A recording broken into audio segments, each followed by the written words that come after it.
Bonjour ma sœur, bonne et heureuse année 2023. J'espère que tu vas bien en cette nouvelle année 2023 qui commence. Je sais que toi comme moi, nous avons sûrement fixé nous sommes fixés des résolutions. Des résolutions que nous n'avons pas pu atteindre en 2022, que nous disons cette année, il faut que nous changions, que nous essayons de prendre de nouvelles résolutions sur cette année. Et quelles sont les résolutions que tu as pu prendre? Mais surtout, comment est-ce que tu veux atteindre tes objectifs? Comment est-ce que tu veux justement finaliser concrétiser ces résolutions? Et dans l'évangile de ce dimanche, tiré de Matthieu chapitre 2, des versets 1 à 12, l'évangile de l'épiphanie, l'évangile de la venue, de la visite des rois mages à Jésus, nous voyons bien deux personnalités différentes, à savoir la personnalité de Hérode et la personnalité des rois mages. Lorsque Hérode apprend par les rois mages la venue de Jésus, la naissance d'un roi, Hérode est bouleversé parce que Hérode se dit, hey, il veut venir prendre ma place. Donc, il joue l'hypocrite comme s'il est content.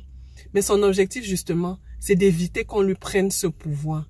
Quant au roi mage, lorsque l'étoile, justement, les conduit jusqu'à où se trouve l'enfant, le petit Jésus qui est couché, notre roi, notre Seigneur, notre Sauveur, lorsqu'ils voient Jésus couché dans la mangeoire, qu'est-ce qu'ils font? Ils sont pleins de joie. L'évangile nous dit qu'il y a plein de joie. Et lorsqu'ils voient l'enfant couché avec sa mère, ils se prosternent devant lui et ils lui offrent des présents, à savoir l'or, l'encens et la myrrhe. D'après vous, quelle est la personnalité que nous devons adopter en cette nouvelle année? La personnalité des rois mages, bien sûr. Nous devons nous remettre entre les mains de Dieu. Dieu qui se donne à nous.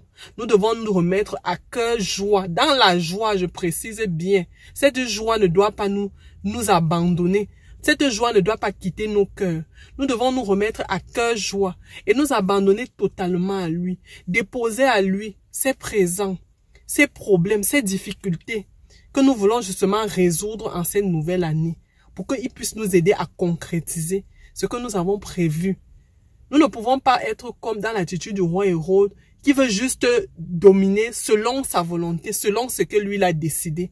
Non, mais laissons que le Seigneur qui vient justement en cette nouvelle année, qui se donne à toi, qui se donne à moi dans nos cœurs, que nous puissions le laisser se transformer et déposons l'or, l'encens et la myrrhe de nos cœurs pour que lui-même il vienne faire effet. Bonne et heureuse année 2023 et bon dimanche.